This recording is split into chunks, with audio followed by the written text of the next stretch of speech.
I was introduced by my cousins who gave me the original trilogy video cassettes for Christmas, and I probably watched them each about 10 times. I don't even remember what age I was because I feel like Star Wars has just always been known to me. It was one of my dad's favorite films. We started doing a whole thing of every Christmas time we'd open presents and then we'd throw on one of the Star Wars movies, the originals. My dad doesn't do the prequel. For me, it was my dad taking me to go see Attack of the Clones in theaters, but he showed me the previous trilogies beforehand. I was 6 years old and my brother and I were on a road trip, and we had one of those old suburban SUVs that had a VCR, and my parents had just bought the special edition VHS tapes and just put those in the cassettes, and we just watched them, and I just remember how much fun it was. So my dad introduced it to me and my brother when we were really young, so it was like one of the first things he had us watch as soon as we got past the Disney stage, so 2 or 3. I was born into a family that loved Star Wars. My dad remembers going to 1977 to the movie theaters, and the only spot available was the front row, so he sees the Star Destroyer like this. It was an experience I'll never forget. My mom, my goodness, was a mega Star Wars fan. We're talking waited in line for 3 days for Return of the Jedi, completely spoiler-free. Looked up all the spoilers for Empire, including the twist that she thought was a fake. Snuck onto the set of Return of the Jedi and stole a piece of Jabba's sail barge, and we still have that to this day. That's just the household that I grew up in. I was introduced to Star Wars back in 2003 when my dad decided to build a fully functional, life-size, remote control R2-D2 unit as part of the R2 Builders Club. They redid them in the movie theaters. They re-released them in the movie theaters during the 90s. In 97, if I remember, they did it years after for the anniversary. And that was my first movie I ever saw in the movie theater. And my mom explains the experience as she's never seen my eyes wider, my jaw dropped any lower, or someone who was more engaged with a movie at that age in her entire life. So that's kind of my introduction. It's my first movie in the movie theater. I was constantly asking questions. I was super engaged, and I think that the tone of that movie is really represented in that through my reaction, and I feel. So I have a very, very childhood precious experience with this franchise. So I remember every night I would watch The Phantom Menace with my dad, and I liked it. I didn't know it was a bad movie, or people considered it a bad movie when I was a kid, but I liked watching it. But around that time he showed me A New Hope, Empire Strikes Back, and Return of the Jedi, and I remember always watching them before I went to bed, and my dad introduced me to that. My family grew up with Star Wars. I personally wasn't into it until around high school, when all my friends and when all my friends and students and everyone I met in high school, they were really into Star Wars, and they helped introduce it to me. This was how the current generation first encountered the franchise known as Star Wars. But its rocky history begins in the early 1970s, when filmmaker George Lucas began work on his science fiction story.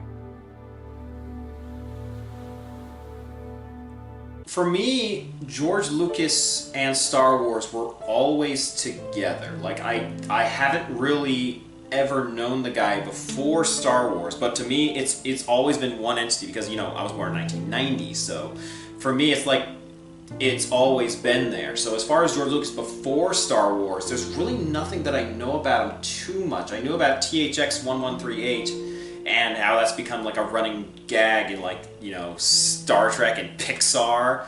But that's pretty much what I know about George Lucas. And I think he's still doing stuff today. I remember go seeing Red Tails after the prequel trilogy, but before the sequel trilogy came out. So I'm not sure if he's still doing stuff or not. Well, I was very impressed with how he created Zoetrope Studios and how he funded his first few films with a very, very shoestring budget and still made them look decently good and do really well. I know he had Star Wars in the works, but he decided to do American Graffiti, and that was with Harrison Ford. And I know that the studios told him, we'll do this movie before, so we can trust you with other projects, I believe, in that sense, and so he did that. As a film major and a film student at the time, I knew George Lucas through, he did THX 1138. That was one of his first directorial debuts, and then that was his blend of weird sci-fi-esque, and there was something there that I knew that he was going to end up proceeding with it with Star Wars, and then he did American Graffiti, and I think right after American Graffiti he did Star Wars, and that's how I knew George Lucas. Well, George Lucas was incredibly and profoundly affected by the studies of Joseph Campbell in his academic practice of comparative religion and mythology, and using specifically A Hero with a Thousand Faces, the text that kind of codified, that Campbell used to codify what he considered to be the archetypal hero's journey that he found consistently throughout, the belief systems of mankind going back to antiquity. And so George Lucas did his best to kind of codify those and create a manageable story that kind of exemplified all of the key components of Campbell's work. Journey of the hero, where he meets the old mentor, he gets a quest, a call to action, and then he goes off into the world, and at first he succeeds and he does really well, and then he falls, the heroes fall, and there's the cycle again of redemption after that and going around in that arc of story. I think it helped Lucas out because it's a human story. Everyone likes tragedy, everyone likes adversary and rising above adversary.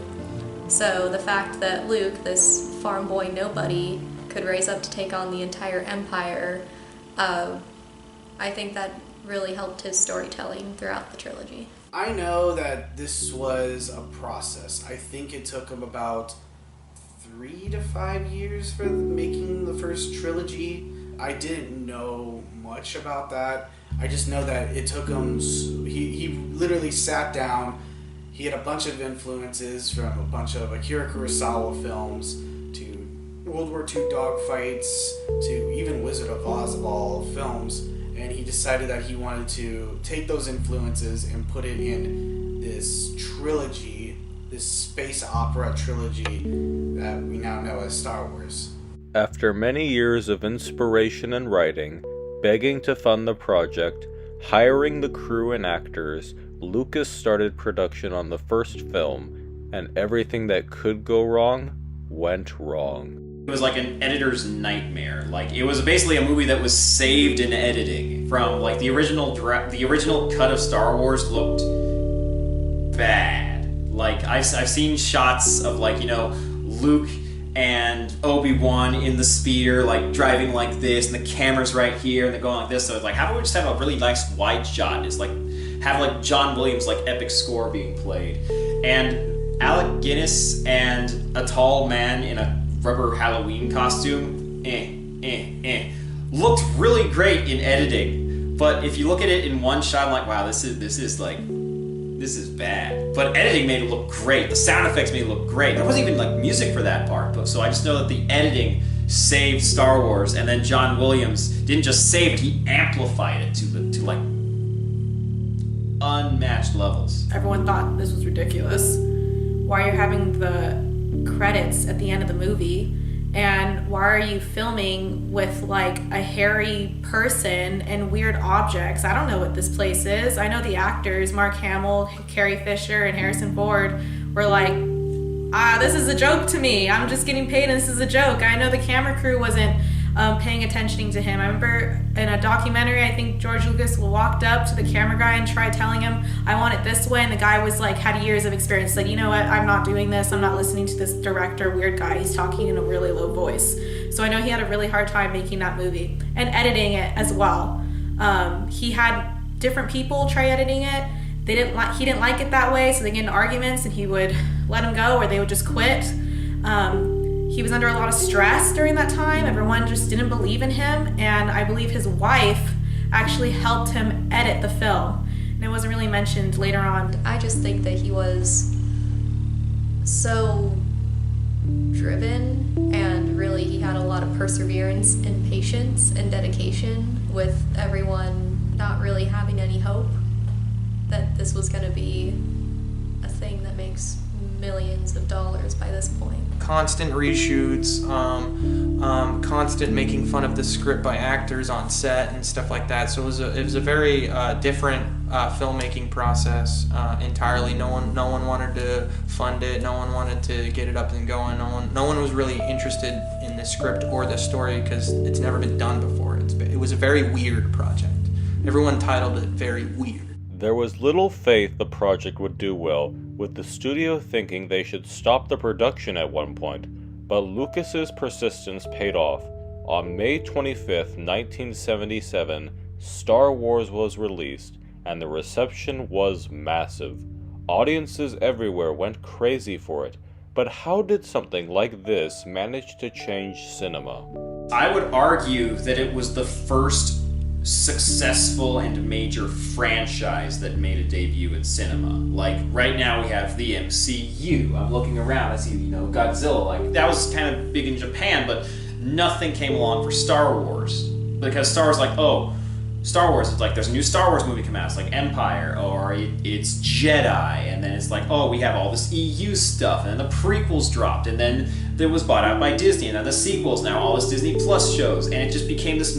It's become part of human culture to this point. You can't go to a store that sells anything, you won't find Star Wars there. It's like, it's Happy Birthday with Darth Vader. It's like, Happy Father's Day, and it's like you will always find a Darth Vader Father's Day card for anything. I'm sure in 100 years from now there'll still be Father's Day Darth Vader. They may remake it in 20 years by Disney, or 100 years down the line they'll remake it again, but I'm pretty sure that's what's going to happen. They're going to remake Star Wars in the next 30 years.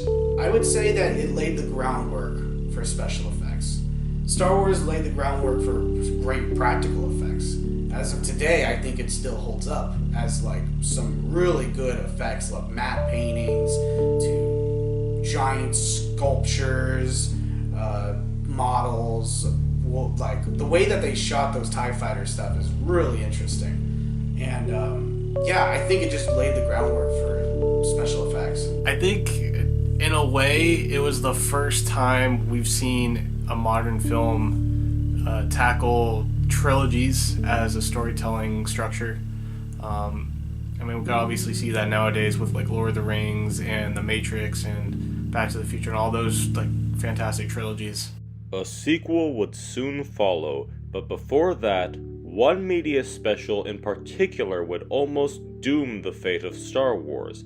That project would be the Star Wars Holiday Special, a television special which has aired only once and has never been legally made available on VHS, DVD, or any other physical media outside of bootlegs. The Star Wars Holiday Special are better known as the worst holiday special of all time, or the worst thing Star Wars has ever came out. It's just Chewie is going home to see his parents, or see his family, for Light Day, which is technically their Christmas. And not only that, though, we get to have interactions with the family. There's Lumpy, Chewy, Itchy, Scratchy, whatever the hell their names are. And they literally are just talking in Wookiee. So you're literally just for 5 minutes. And then next thing you know, there's all these little clips. It's like a clip show, necessarily, or a variety show. And there's Harvey Korman's in it, who plays 3 different people.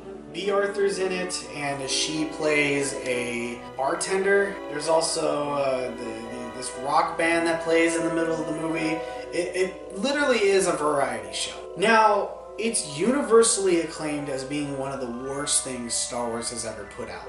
But with the success of the first film, Star Wars was all but destined for a sequel. But how could one top something so massive? By making it more massive with more effects, more characters, and one of the greatest cinematic twists of all time, that the villain Darth Vader is the father of the hero, Luke Skywalker. I definitely did not see that coming. I was very surprised. I remember just being, I was probably 6 years old and just being, no! Just screaming and just being so completely upset. But then it's okay because then I put in Return of the Jedi and then Luke beats his dad. And so that was heartwarming to me. I mean, the first time I watched it, I don't think it really clicked because I was probably like 3 or 4. And by the time I got old enough, I think, to really recognize what it would have meant, I'd already seen it so many times that it just didn't have that like profound effect. But I love making everybody who has never seen Star Wars watch 4 and 5 first so that they get, I mean, everyone knows the twist, but like, I like making it so that they have to watch that first. I think that it's very interesting how the twist was made. Because everybody got a different script. When it came to the script, Mark Hamill got the real script, the real twist. Everyone thought that the twist was something else. Even during test footage, they were like putting in different voiceovers just to like confuse everybody. But during the final screening before it ended up getting packaged and sent out, everybody ended up in the cast and crew found out what the twist was, and it blew everybody's mind to the point where Mark Hamill and Harrison Ford looked at each other and went, "Are you effing kidding me right now?" Like that.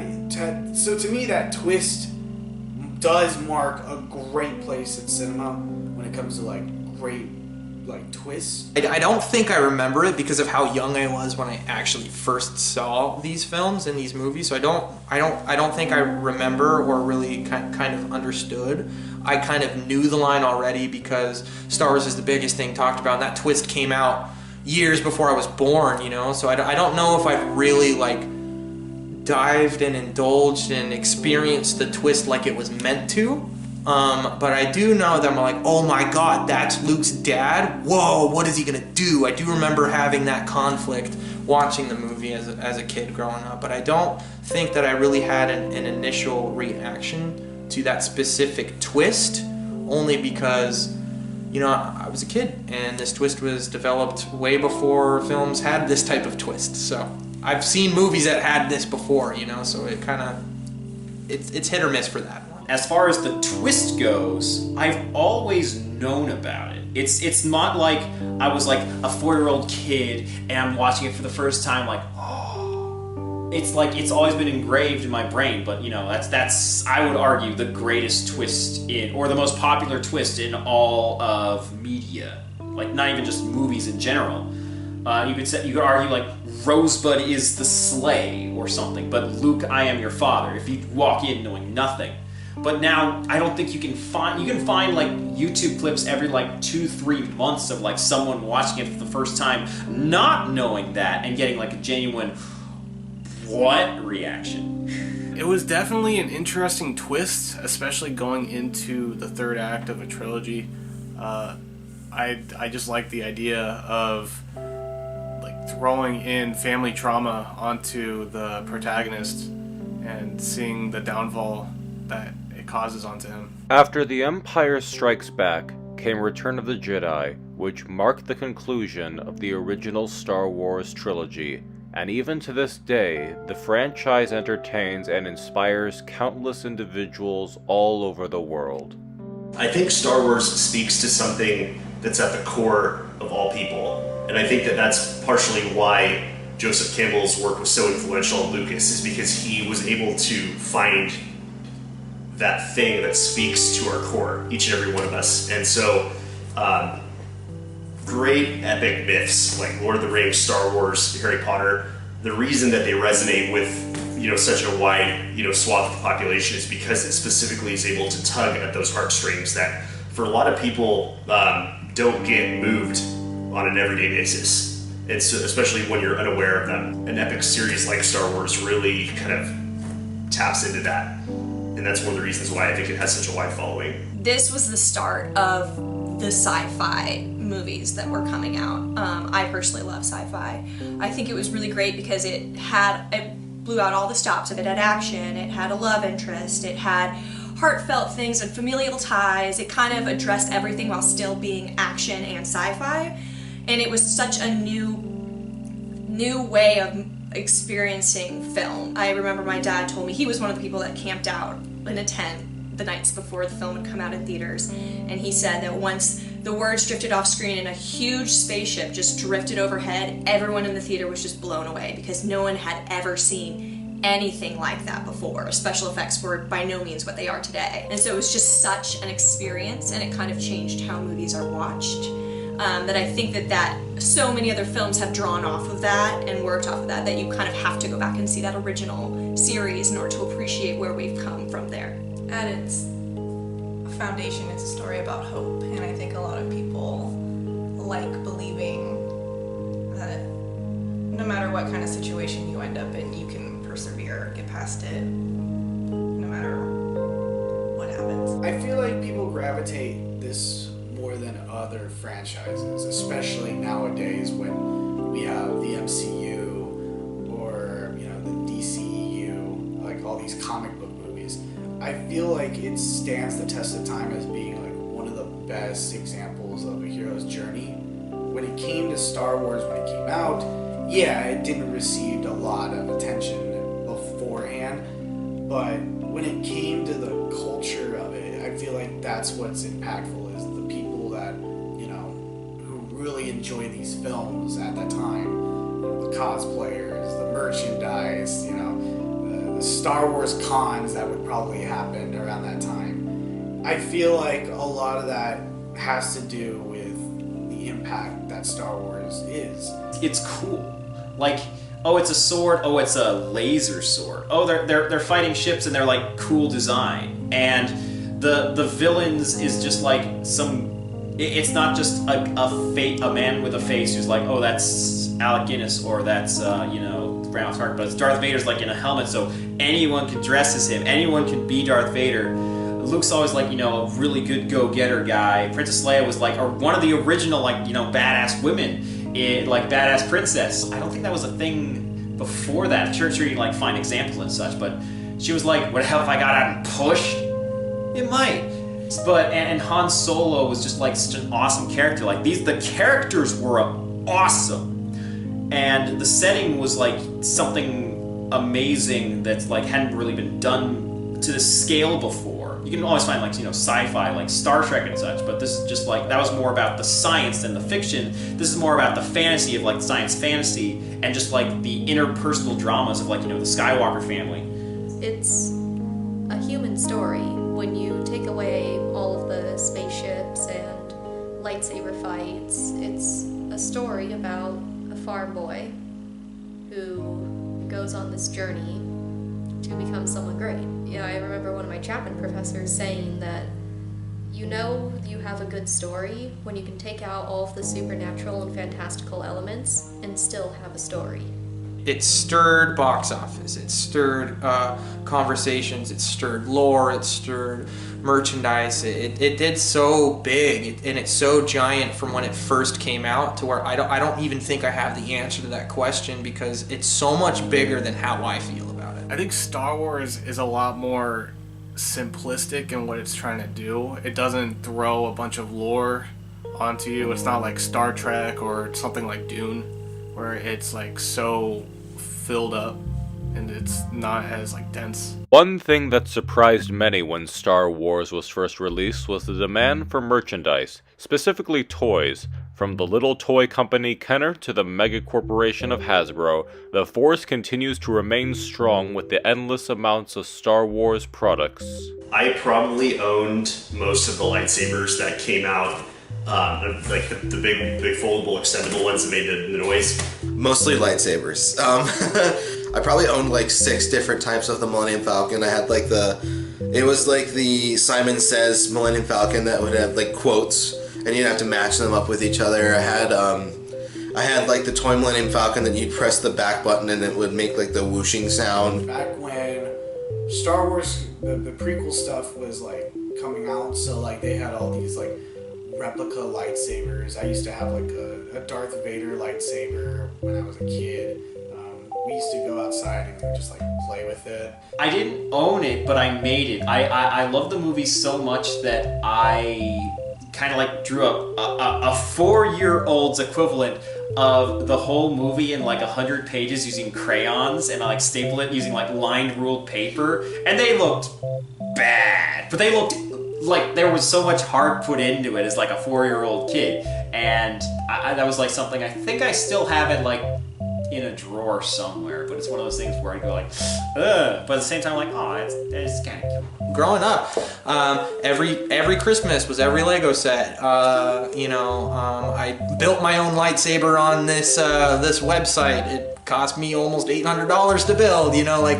Those are a couple things that I have that I kind of hold dear. And I just got that new Rise of Skywalker Millennium Falcon. It's my first Millennium Falcon Lego set, so that was kind of cool. And along with the other merchandise came video games. I think the games are a great way of getting people into a franchise. I played the anywhere from the Lego Star Wars games to the old Battlefront games, even the newer Jedi Fallen Order game I'm currently playing, and I think it's fantastic. Oh, I want to play the arcade game that you'd play at like Boomers or Dave & Buster's or something like that, where you had like the control stick and all that. I played Shadows of the Empire, which is my all-time favorite N64 game. I played The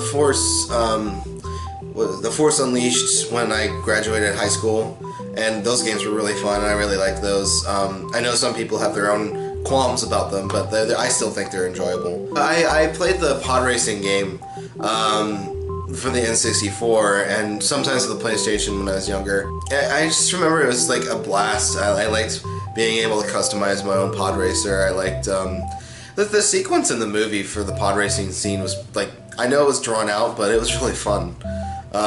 It was like its like own version of street racing. So I played Lego Star Wars as a kid a lot. That was probably like my big game, especially not the original saga, but the first one that ever came out, the PlayStation 2 version. Because I grew up watching those films, not the first three, but the prequel three, Phantom Menace, Attack of the Clones, Revenge of the Sith, and those were all fun, and I love the humor of it.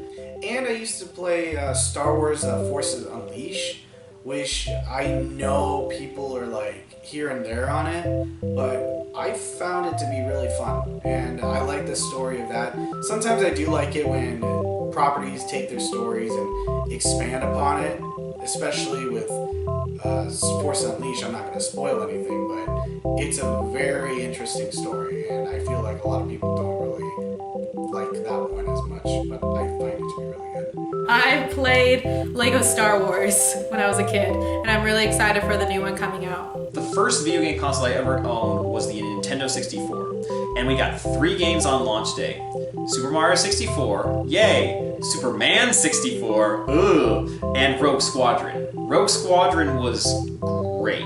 Like, I love Rogue Squadron, played it, made sure I gold medaled everything, and was very disappointed that, like, if you get all gold medals, you unlock a brand new level, and it's like, Hoth? I'm like, really? If we got all silver medals, we unlocked the Death Star trench run. I'm just like, I was hoping to get, like, the second Death Star run through the core and such, but that didn't happen. What happened in the second one, which I played? But to me, the most important games that I played, that I loved the most as growing up as a kid, was Rebel Assault and Rebel Assault 2 for the Macintosh computer. It was basically an on-rails shooter game, and it was like just, swing this way to avoid it, or just shoot the things. The first game was like almost pixelated, so the characters would talk like this the entire time when they were just talking. There would be dialogue over it.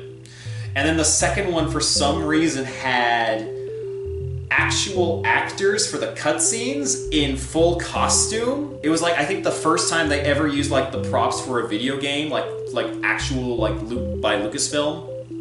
And it was a ton of fun. I remember virtually everything about it. Was called, like, I think The Hidden Empire, where the Empire's created like these invisible TIE fighters, and you have to like go to the factory, and you have to destroy the factory, which is basically an invisible thing on a moon that's like sucking all the energy from the planet. You have to destroy the whole thing. It was great. And the guy, they had a Darth Vader guy there, and he sounded like this. Very well, Admiral. Engage the rebels. I'm like, that was terrible. Among the more popular Star Wars games were Star Wars Battlefront 1 and 2 by Pandemic Studios, with the first game releasing in 2004. In it, you could play on the side of the Rebellion or Empire of the original trilogy, or even the Separatist droids and Republic clones of the prequels, but whichever side gamers chose, they were in store for hours upon hours of fun. They were fantastic. I think they came out at a perfect time. Pandemic Studios, they also put out games like Mercenaries and Destroy All Humans at that time. So they were really big on the local multiplayer and the couch co-op gameplay that I think everyone looks back at Battlefront for being important for the kind of genre. I still play that. I love it, and I wish they did not cancel it. I wish they would just update it, add Ahsoka, the new Boba Fett, like everything. Like I wish they would just update it, but they just abandoned it, and it's pretty sad because I really like the you get to play with your friends and things like that. So I wish they would continue that. The first two original Battlefront games were probably my favorite. I especially Battlefront 2, which is pretty much up for debate, is like by far the best Battlefront game ever. I especially liked it when you get to play as the Jedi, which a lot of people like to do that. I think you set the stage, you go to Tatooine, or you go to the cantina. I don't remember which map it was, but you set it up in a certain way where you could play as Jedi versus Sith, and that was so much fun. And I always played like as General Grievous, or I would play as like Palpatine, because they would always have like the lightning, or Grievous would always just like flail around and stuff. But yeah, no, I love the original. The first one was pretty good, but the second one is by far the best out of the Battlefront trilogy. But the stories of Star Wars continued in novels and comics as well. In 1991, Timothy Zahn's novel Heir to the Empire was released, with it being set after Return of the Jedi and introducing a new threat in the form of Grand Admiral Thrawn. More novels and more enemies would arrive, and the adventures of Luke, Leia, and Han continued, delighting fans with countless news stories. I loved the movies, but I wanted to kind of use my imagination to kind of learn more about the backgrounds of these characters and what they don't do when they're on screen. So I kind of like to view it as many people do, as an extended chapter of the Star Wars films, the stories really. I love Splinter of the Mind's Eye. It's one of my favorite Alan Dean Foster stories, and it's fascinating seeing like my favorite Star Wars characters in a different setting other than, oh, we're going straight to Cloud City or we're going to Tatooine. So it's just an exciting add-on, I feel. Despite all this, one person was not satisfied with how the original films turned out, and that person was none other than George Lucas himself. Lucas had always been at odds with studios for wanting to tinker with his films and not being able to create his vision with a limited budget and the effects of the time. But in 1991, George Lucas would change that by changing Star Wars itself with new effects, new scenes, but over the years, one thing that was seen less and less was the original unaltered cut of Star Wars, until it was finally unavailable to see outside of a VHS release. I would like to see an unedited version where it was, the theatrical version of Star Wars, where it didn't have any like crazy CGI, monsters running around through Tatooine, or just any of those computer generated Jabba the Hutts. But I feel like I would like to see the original cut, which, now Disney, you own it. Let's make it happen. Everyone should get to have their first experience be with the original theatrical release, and the things that George Lucas added did not need to be added. Well, some of them are okay, but the vast majority of them are terrible. And I don't believe that when he says that, like, he can't, like, make the theatrical releases. I don't believe it. I think that's a load of bull. I don't really know why the uncut versions weren't released, but I do know that the reason why the DVD and Blu-ray edited versions were released is for the fans that collect all of the DVDs and all of these new Blu-ray things. It's a way for them to make money. Change a few things slightly and re-release it, put in some CGI characters in the foreground, and suddenly everyone needs to get the next best copy of Return of the Jedi. There should be a way to, legally watch them as like a historic standpoint, because the franchise is so famous. I feel like there should be a way to access those. I can understand why George Lucas wouldn't want to release those because he's the creator, but I mean they should let people watch them if they really want to see the differences and what it's like, a whole like behind the scenes kind of thing, you know what I mean? While there were many changes made to the original Star Wars trilogy, one of them, depending on who you asked, was either a minor change or a huge revision, that being a conflict between Han Solo and the bounty hunter Greedo, which ended in either Han or Greedo shooting first. So who was it that truly shot first? It depends on what release you're looking at. I think they said in the original 1977 release, there were only Han shot. And then in the new special edition that was released in 1997, when they kind of went over, they made Jabba the Hutt actually a monster before he was just a fat man. So like a bunch of things were added in that they added in the additional shot. So it really depends on what cut you're looking at. I don't even know. Because it changes like every 5 minutes. Because you get the original where I don't even remember who shot first. I think Han shot first. And then everyone's like, oh, that makes him such a bad person. And then in the edited version, it's like, oh, Greedo shoots first, and then Han shoots right back. And then in another edited version, there's a scene where he just jolts to the left and all that. But,